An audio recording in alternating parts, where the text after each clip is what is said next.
The C word, it is a devastating word.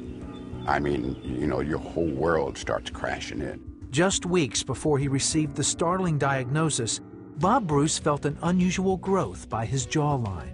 I just kind of looked up, and there were 2 pea-size lumps there. And I thought, those weren't there before. I don't remember them before.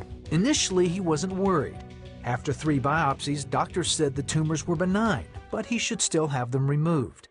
What should have been a routine surgery revealed the tumors were cancerous after all. Bob's wife, Gloria, was in the hospital waiting room when doctors delivered the news. It was a big shock. He said, now, I'm almost certain it's cancer. You know, it was just overwhelming, you know, when you get the cancer diagnosis as to what to do, you know. I mean, we didn't have any choice as to what to do. Bob required another surgery almost immediately. Doctors removed the cancerous masses and the affected lymph nodes and saliva glands.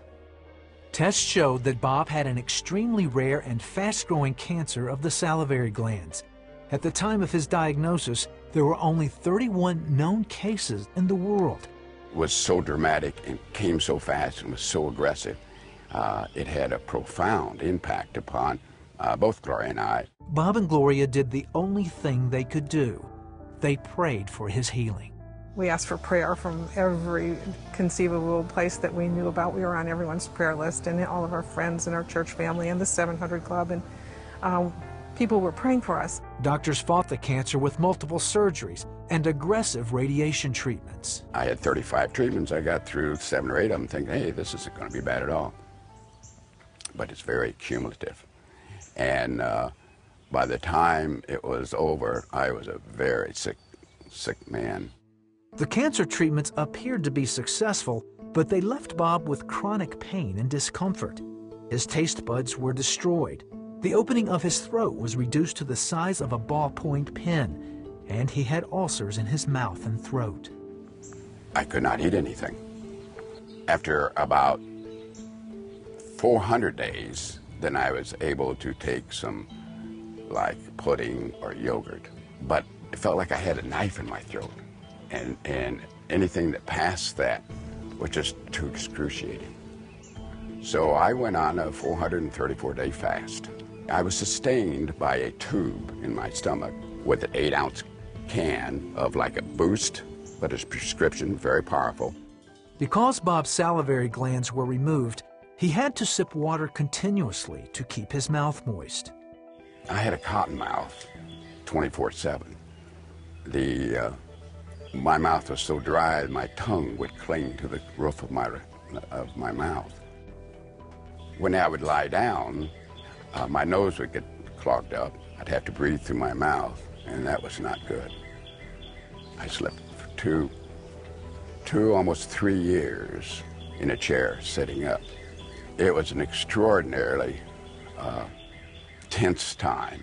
Very difficult, as all of these things are just coming, you know, one right after another. He never gave up faith that the Lord was going to see him through regardless of whatever that meant. We knew that we were in the hands of God.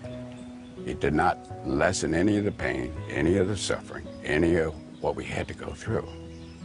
But nonetheless, we had a peace, and that peace was beyond understanding. After 2.5 years of pain and suffering, Bob was in for a surprise. We were worshiping, and while in worship, I felt the presence of God come over me. Now, like I said, I know the presence of God, but never like this. And I knew that I was being miraculously touched, because for the first time,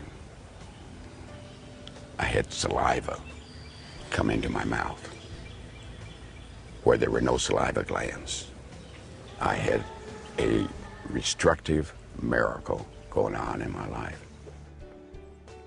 And I could feel the saliva for the first time. It's just there. When Bob told me that saliva was present, you know, as we were sitting there in church, I knew that it had to be a miracle.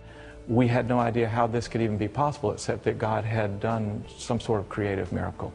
And so we just praised the Lord together. Then Bob's ulcers disappeared. His taste buds were restored, and he was able to swallow. And I could start eating anything and everything with no restriction. I was like a kid in a candy store. Bob's doctor was now able to stretch his esophagus close to its original size, though he can't take credit for the new salivary glands. I don't know of any way that they could, that we know of, that salivary glands could regain their function.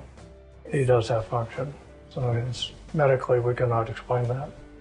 Bob has been cancer-free for 10 years and is still praising God for the power of prayer.